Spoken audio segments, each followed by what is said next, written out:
नवरात्रि का महत्व हमारी चेतना के अंदर सतोगुण, रजोगुण और तमोगुण तीनों प्रकार के गुण व्याप्त हैं। प्रकृति के साथ इसी चेतना के उत्सव को नवरात्रि कहते हैं। इन 9 दिनों में पहले 3 दिन तमोगुणी प्रकृति की आराधना करते हैं, दूसरे 3 दिन रजोगुणी और अंतिम के 3 दिन शतोगुणी प्रकृति की आराधना का महत्व है। दुर्गा, लक्ष्मी, सरस्वती ये तीनों रूप माँ की आराधना करते हैं।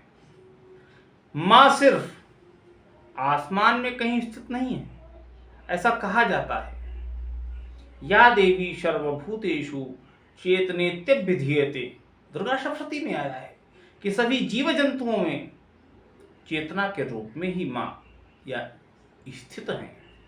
नवरात्रि के अलग अलग रूपों को निहारने के और उत्सव मनाने की जैसे पर्व है, उत्सव का त्योहार है। जैसे कई शिशु अपनी माँ के गर्भ में 9 महीने रहता है, वैसे ही हम अपने आप में परा प्रकृति में रहकर ध्यान में मग्न होने का इन 9 दिनों का महत्व है। वहां से फिर बाहर निकलते हैं तो सृजनात्मकता का प्रस्फुरण होता है, जीवन में आता है। नवरात्रि का जो अंतिम दिवस है, जिसको हम विजयोत्सव मनाते हैं, अंतिम दिन विजयोत्सव मनाते हैं क्योंकि हम तीनों गुणों के परे त्रिगुणातीत अवस्था में आ जाते हैं।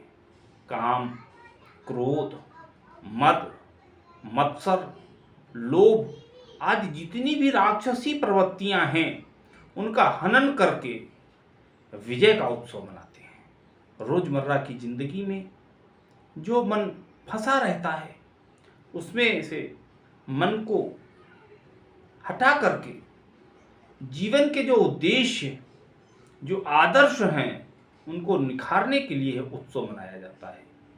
एक तरह से समझ लीजिए कि हम अपनी बैटरी को रिचार्ज करते हैं। हर एक व्यक्ति जीवन भर, वर्ष भर जो भी काम करते हैं, वो काम करते करते थक जाते हैं। इससे मुक्त होने के लिए इन 9 दिनों में शरीर की शुद्धि, मन की शुद्धि और बुद्धि में शुद्धि आ जाए, सत्व तत्व शुद्ध हो जाए, इस तरह नवरात्र का शुद्धिकरण करने का पवित्र होने का ये पवित्र त्योहार नवरात्रि है। और नवरात्रि का मूल उद्देश्य क्या है? इंद्रियों का संयम, आध्यात्मिक शक्ति का संचय।